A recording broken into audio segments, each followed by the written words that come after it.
Hello, fellow traveler.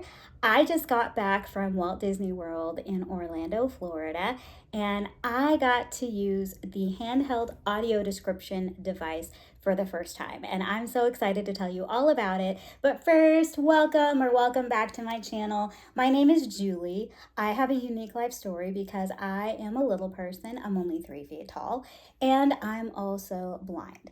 Now, this is actually my second video about my trip to Disney World. I'm going to link the first one in the description in case you want to check that one out. It's like a summary of my trip, and I did give some tips on how to plan a Disney trip if you are blind or visually impaired or have a special need. So check that out if you're interested. But I'm so excited to talk about the audio description device today. I want to tell you what it is, what it does, and exactly how it works. So that way, if you want to try to use it on your next trip to Disney, you will be prepared and know what to expect. So let's get started. I have a braille display here that has all my notes on it. So if you hear it clicking, that's what it is. And if I take a minute to talk, that could be why. It's because I'm checking my notes. So this audio description device is not new. It's been around for years and years. But I have not been to Disney in about 20 years. So when I went in May 2026, this device was new to me. I was so excited to get to try it out. And I do want to say, though, that all of my stories and the information I'm going to share with you is as of May 2026. So if you're watching this video years from now, just know some of this stuff might be outdated. I am hoping that Disney will continue to improve this technology and keep making it better and make more changes. So, we'll see. But as of right now, all of this stuff is what I actually experienced. So as of right now, I do know that the audio description device is available at both of the theme parks in the United States, like both of the Walt Disney resorts. So in California at Disneyland and also in Orlando, you can get the audio description device. Also, just so you know, Disney has closed captioning available and other special services for people with special needs. So check into that if you're interested as well. But for now, I'm just going to be concentrating on audio description. So even though this device is old technology, I mean, it's been around for many years now, I was still actually pretty impressed with everything it could do. So the device comes with headphones or an earpiece. And you can also use your own earbuds. So if you want to bring your favorite set of headphones or earbuds, whatever you have, you can do that too. It just has a standard headphone jack. But when you're listening to this device as you're walking around the park, it describes things to you. So if you are on a ride, it describes the ride, or when you're watching a show, it can describe a show. It can tell you about the scenery that's around you as you're walking around the park, and it can also tell you a whole bunch of other information, such as where the nearest restrooms are or what attractions are around you in the park. And there's all kinds of other cool information. I'm going to get into more of that as we go. The device knows where you are in the park, so as you're walking around, it gives you information based on your location, which is pretty cool.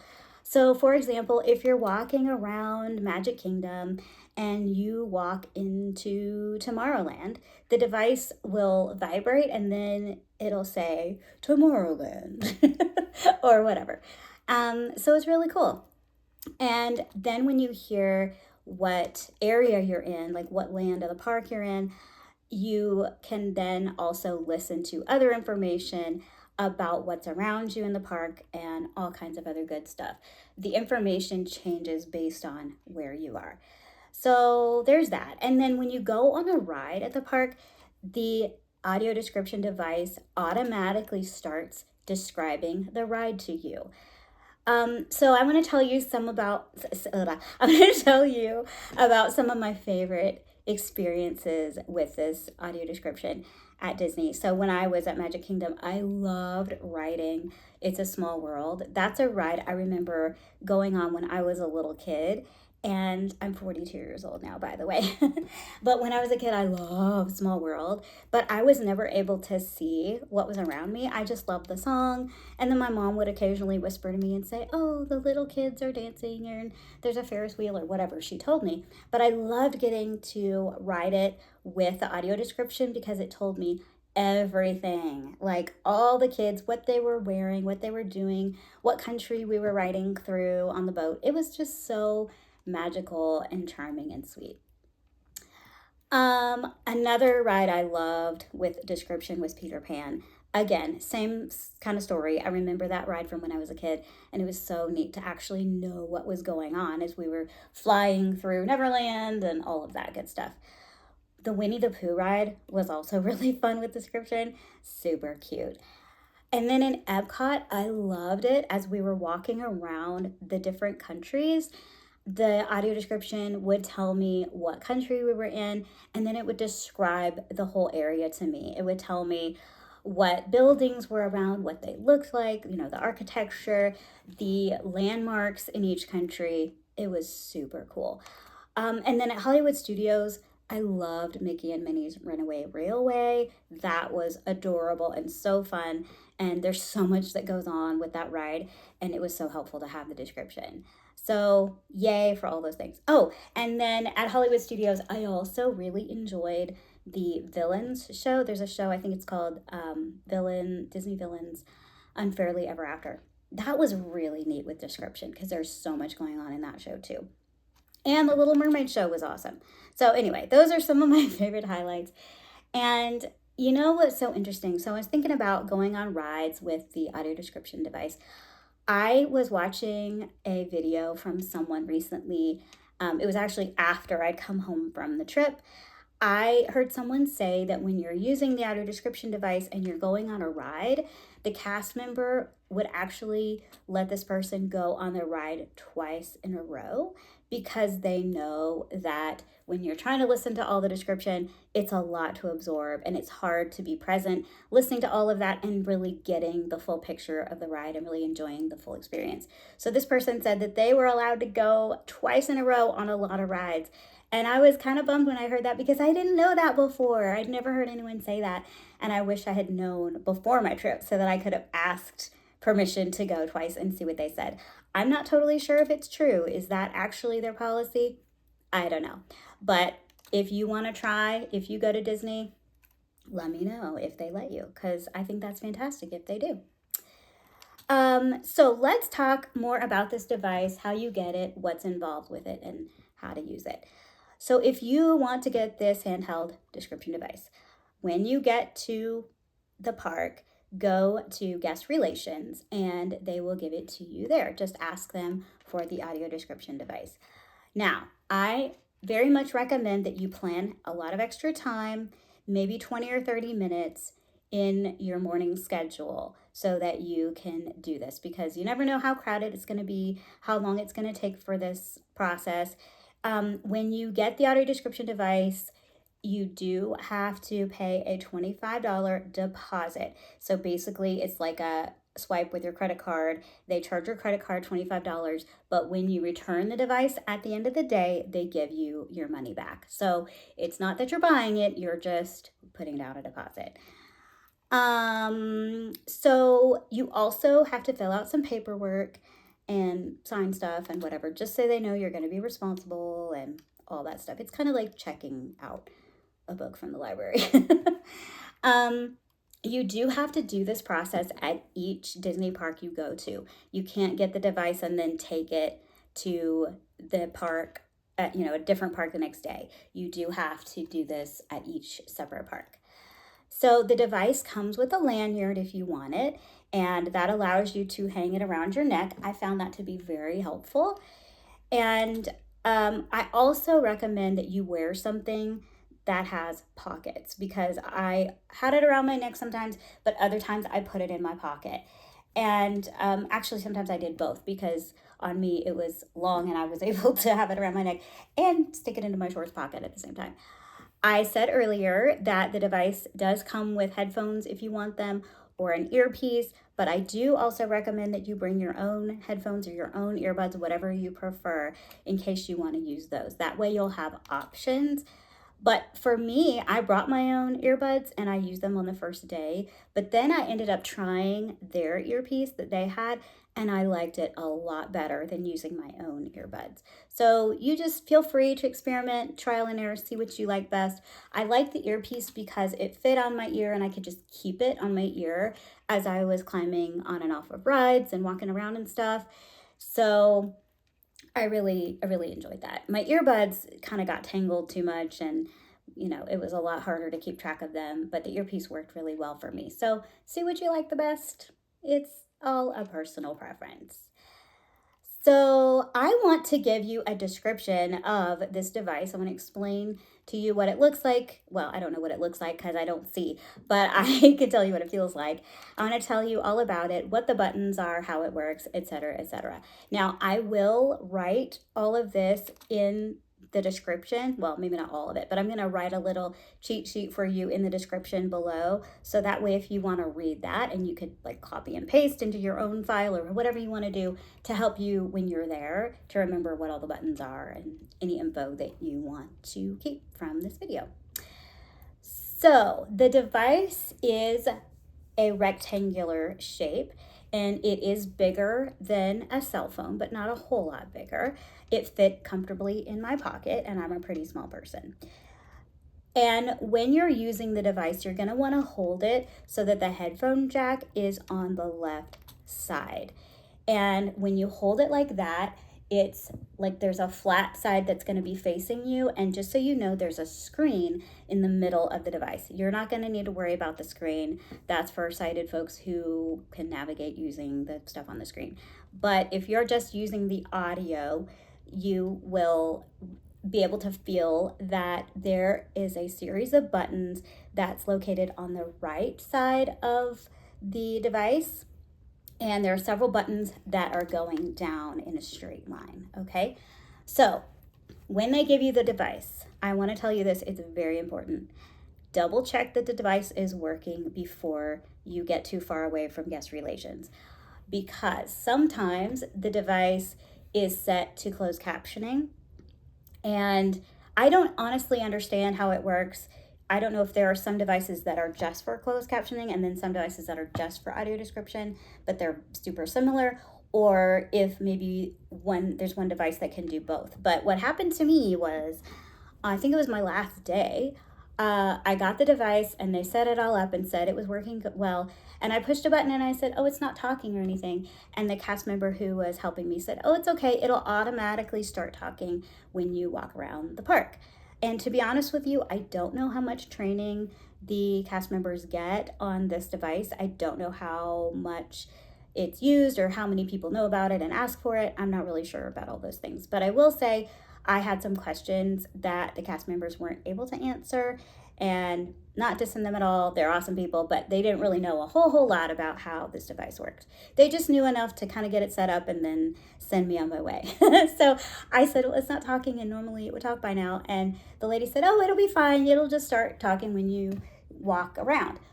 But as I walked around, it was not talking at all. And I was even pushing the button that I knew was supposed to be the little tutorial of how to use a device, and it wasn't talking. So I said, okay, something's wrong. So went back to guest relations, and they ended up having to swap it for a different device because it was stuck on closed captioning and I couldn't get it to switch over to audio description. So that's really important. A big tip, make sure the device is working. And the best way to do that is the button on the very bottom. So there's a row, like I said, there's a row of buttons that goes down in a straight line.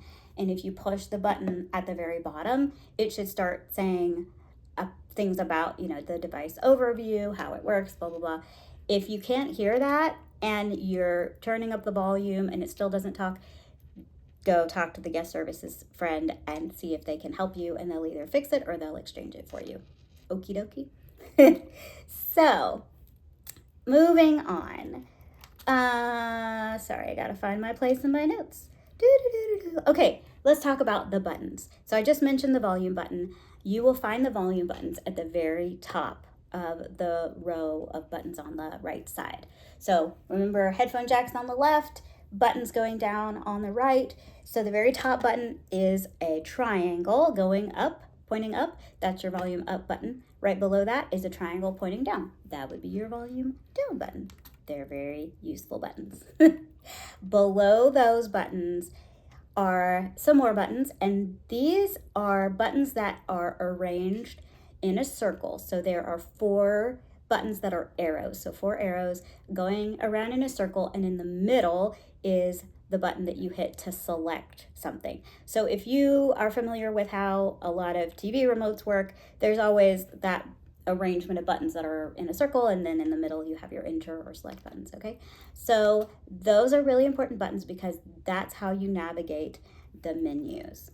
So when you have the select button, basically what happens is when you're walking around the park, there are menus that are available. So you access the menu by hitting that select button in the middle of the circle, and you can hear what's available to you at that time in the menu. There are multiple options, and the menu and the options change based on where you are in the park.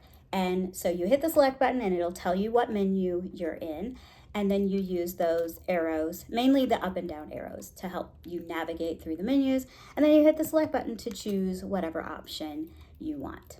Does that make sense? I hope so. So like I just said, the menu changes, the information changes based on your location, which is super cool. But it can do so many different things. It can give you a description about the area, like it can give you information and a description of the area where you are in the park. It can tell you what attractions are nearby, where the nearest restrooms are located. And one thing I really loved is they had what's called an attraction pre-description. So if you're thinking about going on a ride, or if you are in line for a ride or a show or something, and you go into that menu and you find the option that says pre-description, it will give you a detailed description of what you're about to do. It'll tell you what kind of building the attraction is in, what everything looks like around you, what your surroundings are. It'll tell you what kind of ride vehicle you're about to get on. I love that. It would say, you're going to be riding in a train and there are benches that seat 4 people in a row or whatever. It was so cool. It'll also tell you safety information and accessibility information. And it'll say, audio description service is available for this attraction or whatever. Now, speaking of which, not all rides have audio description. Most slow-moving rides in the parks do have description, but not all of them. And definitely not the faster thrill rides. Most of those don't, because you would drop your device while you're on the ride. And it's so much to try to describe while you're going so fast, right? But a lot of the slow moving rides are, and it's so cool to hear about all the scenery and everything that you're passing by and all that kind of stuff. A lot of the shows are audio described. So, Mickey's PhilharMagic in Magic Kingdom, or the Carousel of Progress, or, all the different shows that you go to, a lot of them are described. Hollywood Studios has several shows that are described. The Beauty and the Beast show, the Little Mermaid show, so much fun. You can find out whether a ride has audio description if you're using the My Disney Experience app. You can go to an attraction and then select accessibility, and that is where it will tell you if there's closed captioning or audio description available for that ride. However, I do want to tell you that some of the rides I went on, I didn't expect to have audio description because the app didn't say that it did, but there was description. So don't always take the app's word for it. It's not always 100% accurate, but most of the time it is. So just keep it in mind, and I would suggest double checking when you're on a ride or at a show. Just, listen and see, does it start describing? Don't just automatically assume that it doesn't until you make sure. Another option I've found really useful in that menu. So again, we're talking about the buttons that are arranged in a circle, and you hit the select button and it gives you the menus.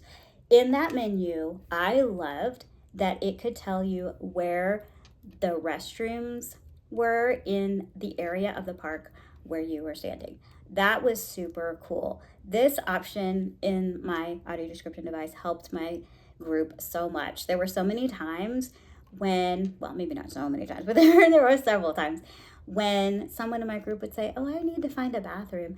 And if they got out the app and were trying to find where we were and look at the map and find a restroom, it would take a minute. But I had my device with my little earpiece then. All I had to do was go select, arrow down, restrooms, and then it would say, you know, in Fantasyland, there are restrooms near Gaston's Tavern, and there's also restrooms near blah, blah, blah. It was really cool. It was very quick and easy. And then I would just say, hey, there's a bathroom near blah, blah, blah. Are we anywhere near there? And so many times we were. So that was fantastic. It also has an option to tell you if there are areas for service animals, like relief areas. It can also tell you about merchandise nearby or food.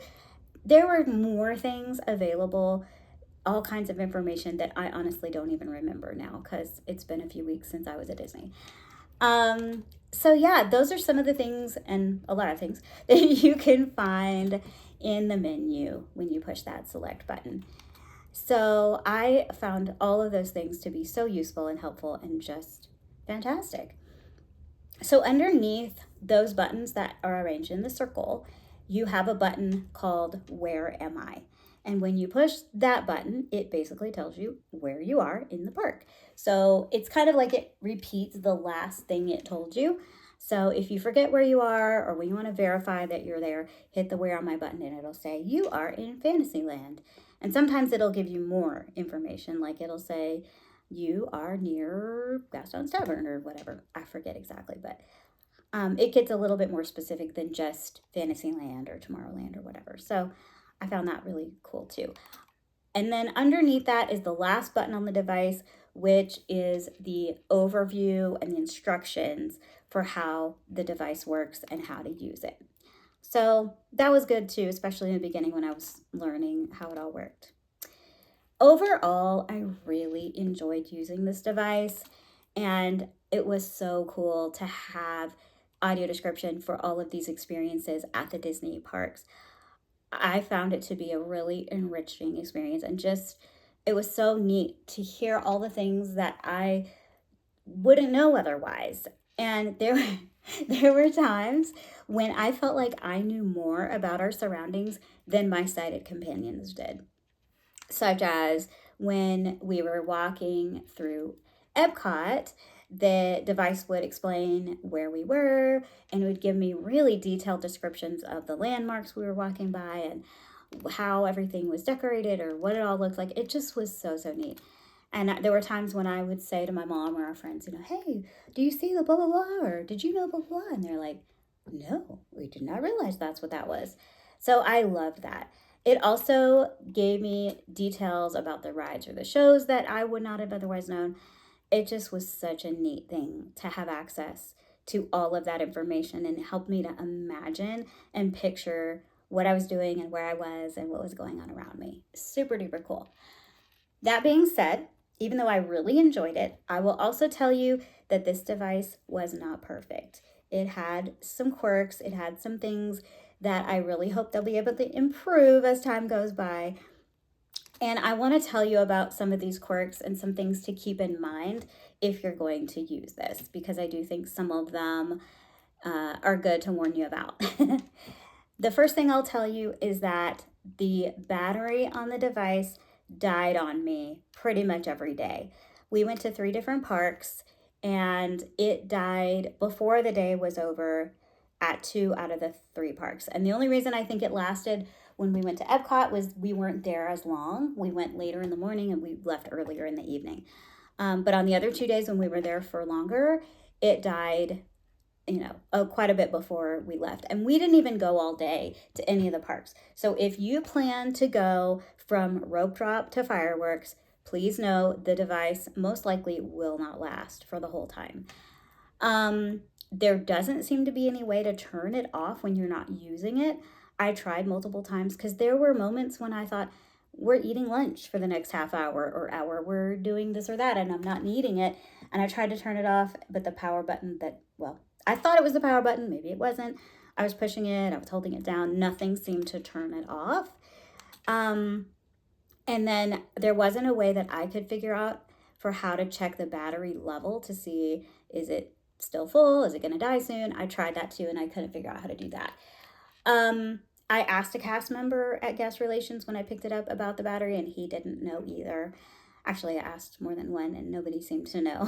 So that is a bummer. I really was disappointed with that, but I kind of knew to expect that to some degree because I'd read online other people said that too. So my suggestion for you is, especially if you want to be there for a long day at the parks, I would suggest that you go ahead and plan in your schedule to go back to guest relations at some point during the day, maybe halfway through, maybe late, early afternoon, something, to see if they will exchange it for a fully charged one. Maybe ask about that in the morning when you first get it. You can say, I heard from a reliable source that the battery is probably going to die. Can I come back and exchange it? And hopefully they'll say yes and they'll understand. Because honestly, when the battery died on me, I was kind of bummed because we still had some more rides to do, and I was really bummed that I wasn't going to be able to hear description for those last few rides. But we were on the other side of the park, and I did not want to ask my mom or friend to tromp all the way back to guest relations because they were already tired. And I thought, it is not that big of an emergency. But it would have been really nice if I had description for those last rides. So that would be my tip, is see if you can exchange it partway through the day for a working, like a fully charged one. Besides the battery, there were also a few times when the device just didn't work right. And that was kind of disappointing too. The biggest bummer for me was we were at Epcot and we were in France, and we were going on the Ratatouille rides. There's a ride I highly recommend. It's very fun, called the Remy's Ratatouille Adventure. And it's kind of tucked away in France. If you don't know about it, it's hard to find. Well, it's not that hard to find, but it's not just obvious that it's right there. So I had heard from a friend that this ride was really awesome. So we're getting on it. My description's working fine. It worked for the pre-show. It worked for the safety information, all of that. But then when I got on the ride vehicle, it worked for maybe 30 seconds, and then it quit describing. And I was pushing the buttons trying to get it to keep describing, come on, try to get it to work, but it did not describe the ride to me. It maybe, like I said, 30 seconds, and then it quit. That was so disappointing, partly because that ended up being my group's favorite ride of the entire trip. And I feel like I missed it because I didn't have a clue what was going on after the first few seconds. And it's a very visual ride because it's a ride where you're the size of a little mouse and you're running through the kitchen trying to do stuff without getting stepped on or whatever. So, yeah, that was a bummer. And looking back, I really wish I had asked a cast member if I could try to go again and get it to work, because the experience was just so sad. And maybe they would have let me go on the ride a second time. And if the description worked, that would have been fantastic. If not, maybe my friends could have described to me more of what was going on, But I didn't think to ask to go again. I should have been bold and just been like, hey, help, it didn't work. The other bummer that I had was at Hollywood Studios. I went to the Beauty and the Beast show, which is one of my favorites. It's so much fun. It's so cool.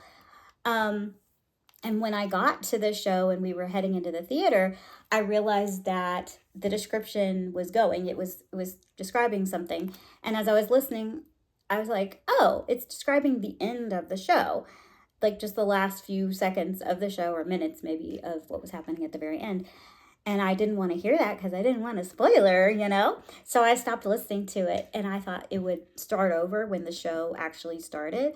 Because when I got to the theater, nothing was happening on the stage. I was just waiting for it to start. The show had not started. So I was thinking it would start over, but it never did start. So something was quirky there, little glitch, and I didn't get to hear the description for Beauty and the Beast. But That's okay. I know the story well enough and I love the music and I could follow along just fine. It just would have been an even cooler experience to hear the description. So there were a few times also as we were walking around the park, there were a couple times where it told me the wrong location. It thought I was somewhere that I knew I was not. But that was pretty rare. That just happened a few times. And I think there were a couple times when I was maybe on the border between two different lands and it thought that I was, on the other side of the border or whatever, like just barely crossed the line. But mostly it was very accurate and I really did like knowing where I was. Um, I was pretty impressed. I was pretty impressed with that. And the location based information was really neat. Now, one thing you should know is it does not actually give you information, not information. What I meant to say was it does not actually give you directions to specific attractions. I was kind of hoping it would do that, but it did not. It would tell you, like, you're in Fantasyland, and then it would give you a list of all the attractions in Fantasyland, but it will not say, here's how to get to Winnie the Pooh from where you are. Take a right, take a left. It doesn't do that. So I recommend that you get familiar with the park layout and where the rides are ahead of time so that way you know. Or if you can rely on a sighted friend to help you navigate, that's great too. But just know it's not going to give you GPS style instructions to get to anything. But I did enjoy knowing what was nearby. So that was pretty cool. Like it would tell me, generally speaking, what was in that area of the park. Another thing I really wish it had was I wish it had a pause button or a rewind button. The device gave me so much information. I mean, when you go to a land at the parks, like say you're in Fantasyland, Magic Kingdom, you can click the option to describe the area. Like in general, it will give you a description of what's around you and what things look like. And then if you want, you can click on another option to give you even more information and even more detailed explanation of the scenery. And it was very well done and I loved listening to all that. And then the pre-descriptions for all the rides, that was really neat. It was so, so cool. But my bummer was I didn't have enough time to just sit and listen to all of this. The trip was kind of a whirlwind. We were so busy going from here to there, doing all these things. And I was kind of the leader of our group and I was kind of sort of the navigator. So I was the one saying, okay, next we're going to go to Small World. So we got to go to this area, go there. Like I know it's near whatever. That was me in our group. And so I was trying to listen to the description, but also at the same time talk to my fellow travelers and say, oh, we need to go here and there. Or they would ask me questions about what's next or how to do something or where something was. So I couldn't just sit and enjoy all the description and all the information and hearing about the scenery and stuff because I was constantly being interrupted or getting distracted. So that was a big bummer for me. And because it didn't have a pause button, I wasn't able to just, pause it and talk to my people and then go back and finish listening to whatever it was telling me. I basically just had to start all over again. And I mean, we're talking 5 minutes or plus of description of a scenery, the scenery in an area. I was like, oh man, I'm missing it. So I would love for them to add a pause button or a rewind or something like that. And maybe speed for the voices too, because the lady would read kind of slowly and I'd be like, come on, hurry, I'm in a hurry. But all things considered, I really enjoyed this device and hearing all the description, it was so awesome. I was so happy and so, so grateful that I got to use it. And I just want to say thank you to Disney for inventing this technology and making this a reality. So that way I don't feel like I'm missing as much as I would be missing. I would feel so sad and left out. Actually, that's not true. I do love just the music and all the fun of Disney, even if I didn't have prescription. But it really took the trip to the next level, being able to actually hear and know and understand what was going on visually around me. So thank you, Disney, for doing that, for trying to include everybody. I love that. It was just really awesome. So now I want to hear from you. Have you ever been to a Disney park and used this device? I would love to hear your experiences. What do you think? Do you want to go? Do you want to try to use it? Are you planning a trip to Disney? Let's chat in the comments. I would really love to hear your story and get to know you. And please let me know, do you have any questions?